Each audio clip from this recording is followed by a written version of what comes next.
The incredible Kelly McNamara is joining me today from the Big Apple. Kelly's the managing director of Pivot Food Investment.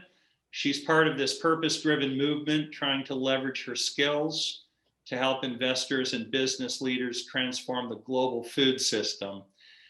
Pivot is a nonprofit, and it's dedicated to initiating large-scale divestment from factory farming and supporting investment in revolutionary plant-based food technologies.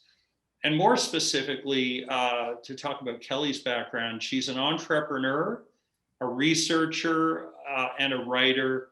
And her clients have included Harvard Business School, Ernst & Young, and a number of others. And you can go onto our site and view her complete bio. I won't do it justice today. She has authored numerous books on topics ranging from the art of short selling to the power of courageous leadership in turbulent times.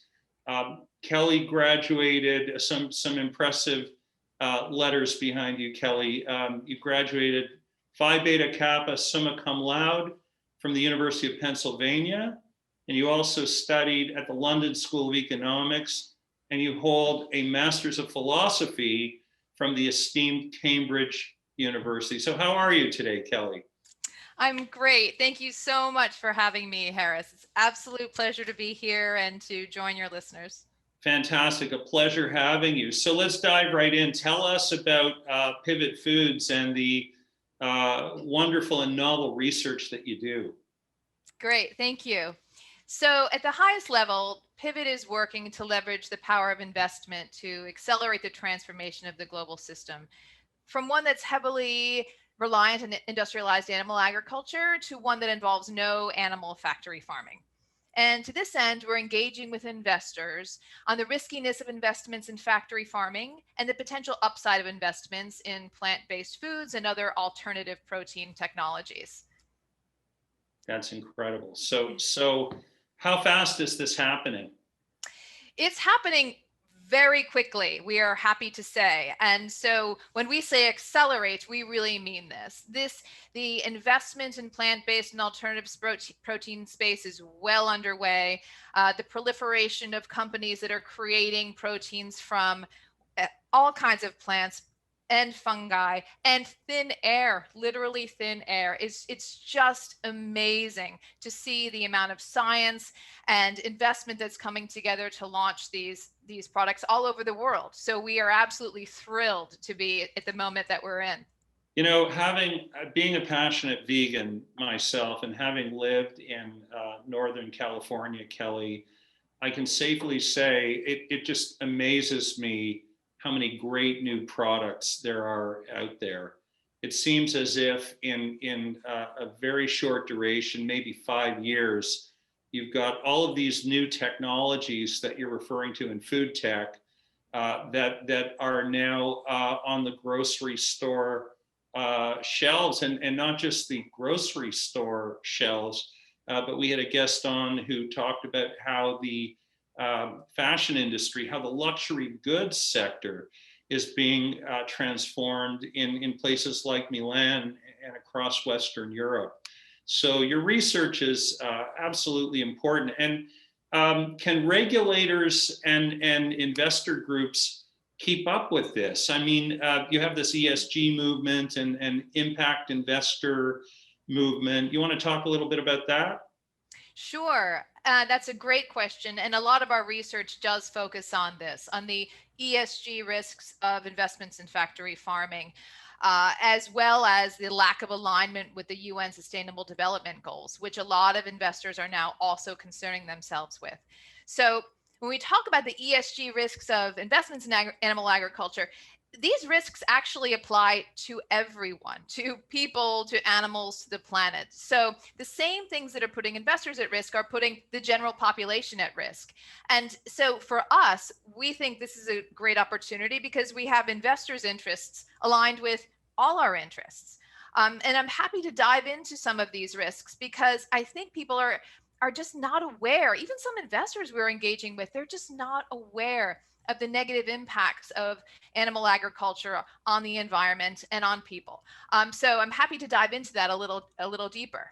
Well, that's great. I'm going to have you do just that. One comment that comes to mind, I was driving north from San Francisco, from Los Angeles up to the Bay Area along the 405 in California about a year ago, and there's this absolutely massive abattoir, and here's the question. I mean, so what? Why should we care? So you've got thousands and thousands of cows. What's the impact on planet Earth of this kind of factory farming? I'll phrase it more broadly. Sure. So I'll touch on a number of the environmental and social risks here. The first, and the one that's rising to the surface most clearly, is factory farming's impact on climate change.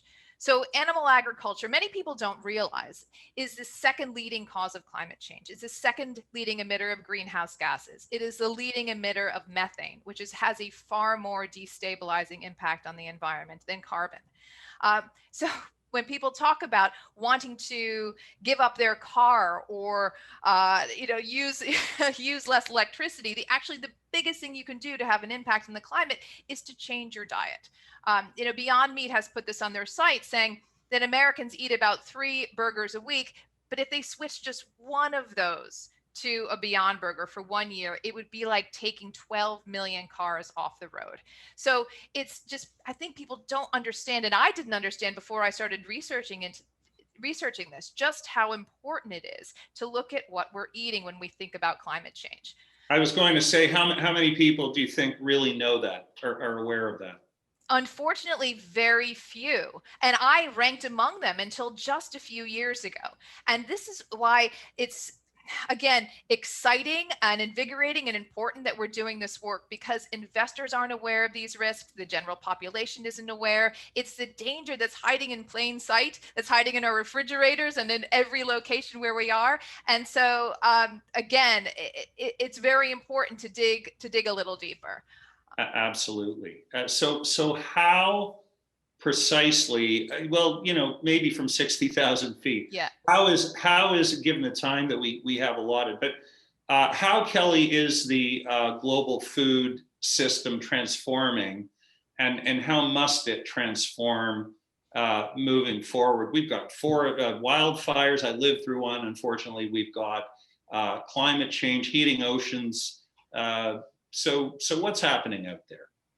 Exactly. So let me take the how must it transform, or rather, why must it transform? Let me take that part of the question first, because climate change we've just discussed. That's of course the issue that's top of mind, as it should be. But to your point, the impacts of climate change, wildfires, tornadoes, floods, droughts, they're all increasing in frequency and intensity. And these disrupt everything, not just factory farming operations themselves, but they disrupt economies. They take lives. These are disasters that we have to address. We cannot keep deforesting the planet. Animal agriculture is a leading cause of deforestation. It's a major cause of biodiversity loss, contributes to climate change. Land use. This is a simple thing. Land and water. Animal agriculture uses too much land and water. It's the leading degrader of arable land. We need arable land to feed a growing population. It's the leading user of fresh water. We've got water shortages already. We expect the 7.5 billion people who inhabit the planet now to be 10 billion by 2050. This is unsustainable. To rely on animals is just simply physiologically unsustainable. So that's only part of why it must change. Sorry, go ahead. I was going to say, and that's a great answer. I've lived in Canada for most of my life. I'm here in Toronto now, but I lived in Northern California for 3 years, and the water situation, the water shortages, and not just in the state of California, but other states as well. It's a dire emergency. I really did not appreciate just how dire the situation was until I lived there. So you're saying, as a researcher, and everyone should bear in mind, you're being incredibly humble about your credentials, but You've got unmatched, unrivaled credentials, really, as a researcher. So the people who are out there who are saying, you know what, Kelly, is this really true? Isn't this a hoax? I mean, is there really a nexus between wildfires and whether I eat steak? What do you have to say to them? Well, certainly don't take my word for it. There are plenty of people who are doing lots of good work in this space, very credible, well-heeled researchers who everyone should believe in and pay attention to. So a couple of books, Eating Animals by Jonathan Safran Foer was what brought me to the movement. Highly recommended. He recently wrote We Are the Weather, which discusses exactly what you just put forth, the nexus between our diets and climate change. Very compelling research in that book. There's also an organization called FAIR.org. It's called the Farm Animal Investment Risk and Return Network. Their research is excellent. They talk about climate change. They are involved in shareholder engagement, trying to limit giant food corporations from participating in deforestation. They also do great work on pandemics and animal agriculture, so I highly recommend their research as well. Those are three great places to start. And from there, there's a litany of research available to people. And also perhaps Peter Singer's Animal Liberation, which talks about the unsustainability of animal agriculture. First edition in 1976, latest edition in the early 2000s, still relevant. He's got a lot of updated information on just how much we need to shift from a land and water intensive system to a more sustainable plant-based system to feed the population in the coming decades.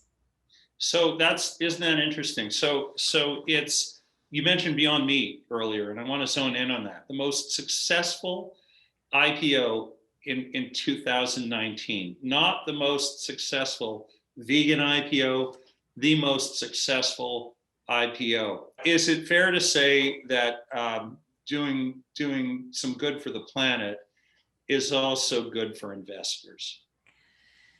I mean, Beyond is a fantastic example, and it shows a few things. First of all, that investors can do well by doing good, but also that a company that does good for the planet is good for investors, is good for people, is good for animals. And I'm so glad you brought them up, because I happen to have some statistics on hand from Beyond about their land, water use, and contributions to climate change. So just have it here that Beyond uses 99% water, 93% less land, 90% fewer GHGs emitted, and 46% less energy used. So, I mean, there's just clear indicators of it's not just human health, it's not just animals, it's actually what their impact on the environment that is making investors and humans so excited about this, about Beyond.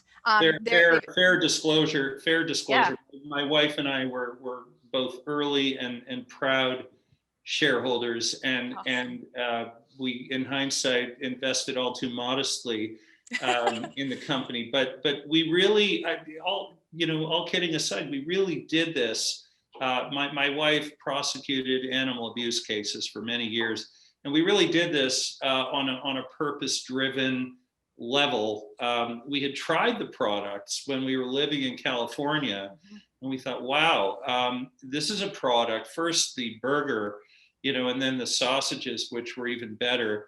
And we could not believe that the olfactory and sensory perceptions were you could not tell that you were not eating a burger or a sausage. And in fact, I've heard, within some vegan circles, and then this session is not about veganism per se, but within some plant-based circles, there's a bit of disdain for these products because they taste too much like meat. But it is quite amazing. Disdain's probably the wrong word to use, but some vegans have been put off by those olfactory senses. But it's quite amazing that, I mean, you're on the research side of food tech, and you're analyzing these companies, and it's just amazing to me. I'm just speaking to you really as a consumer and not a teeny tiny investor.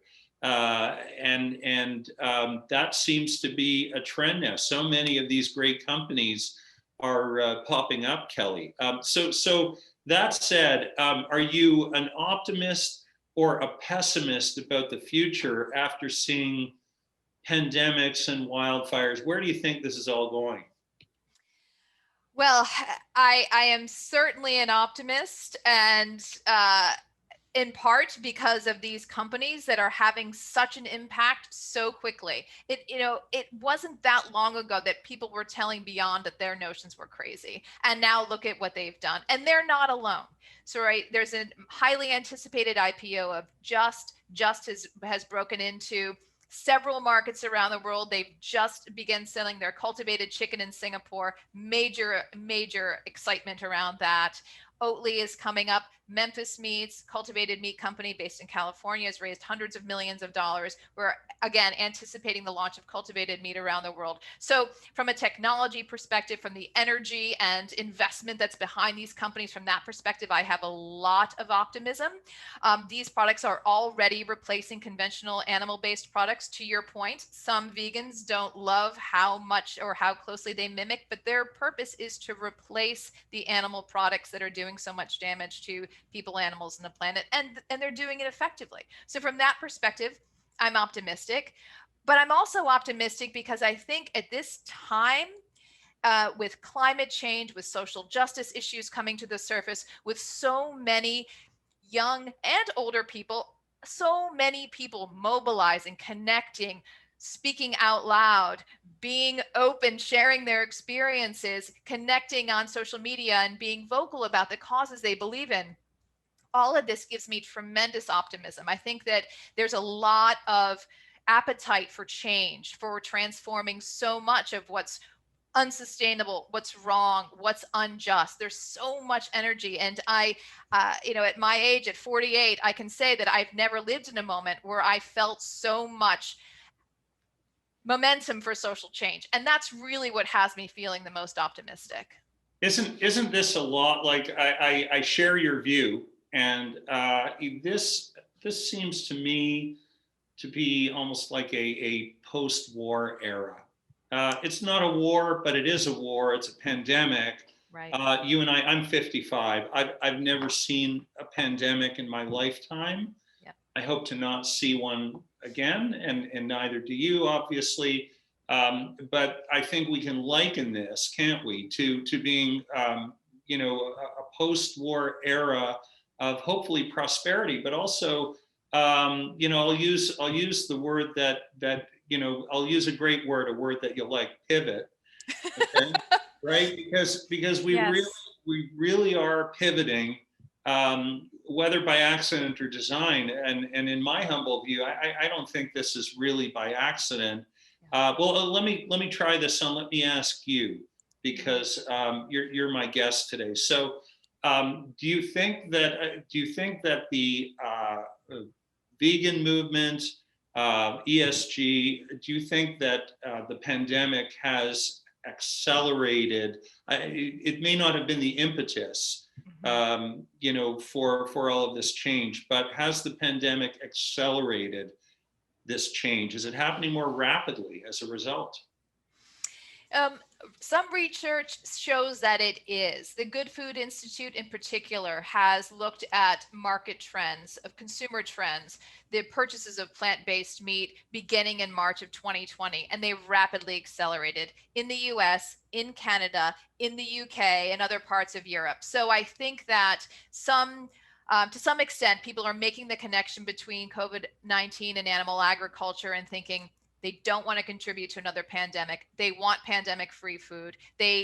For lots of reasons, but not the least of which is that they're closed in their houses and they're isolated and they don't want to do it again. To your point, it's like a war. We're all going through this together. But to get back to answering your question, yes, it is accelerating this. It's accelerating awareness. It's accelerating consumption. It's accelerating investment.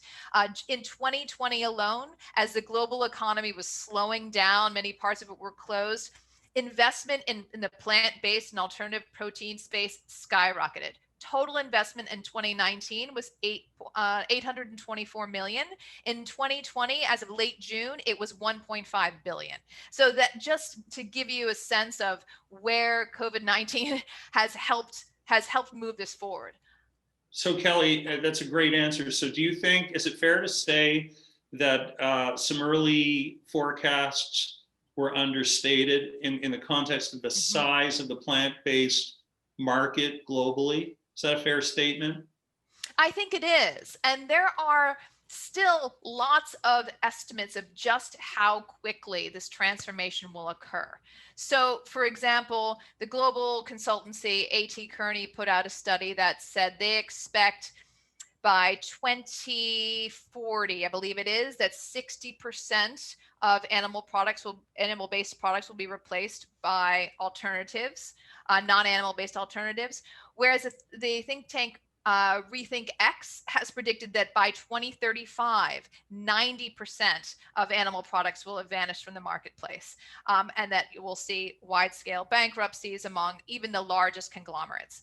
The Impossible founder, Pat Brown, has said that his ambition is to remove all animals from the industrial supply chain by 2035. So we still have a range. I think early estimates are certainly underestimated. We still have some variation, but I'll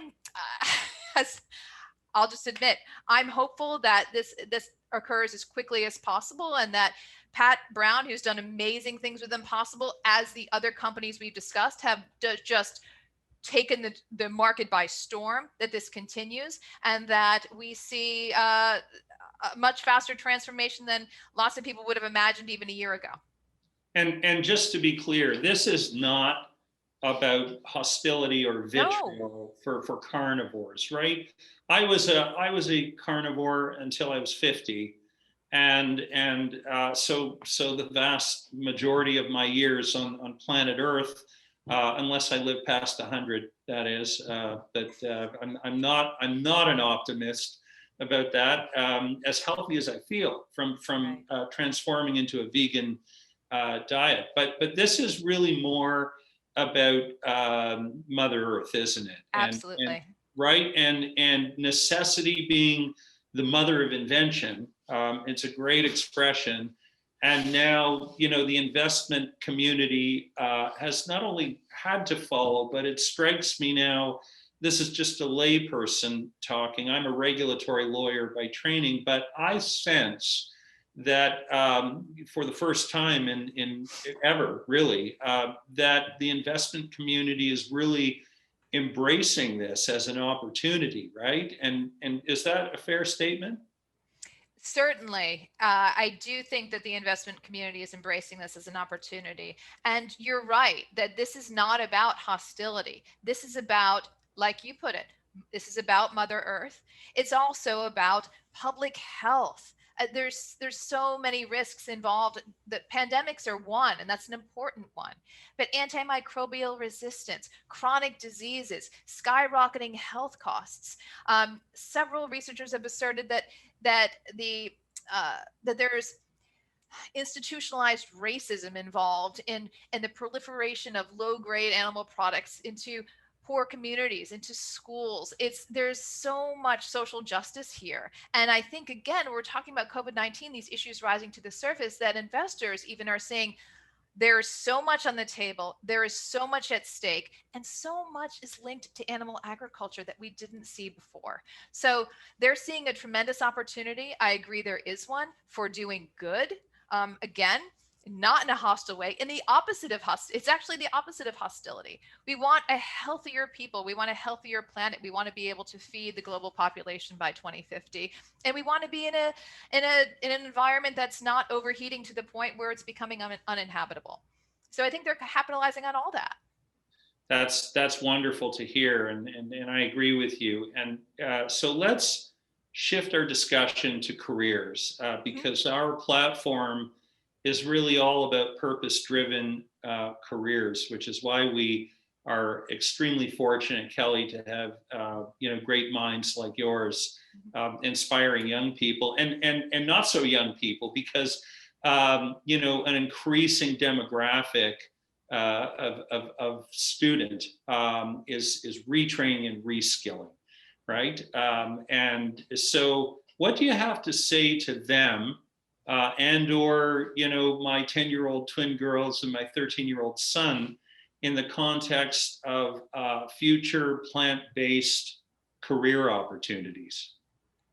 That's a great question, and thank you for asking it.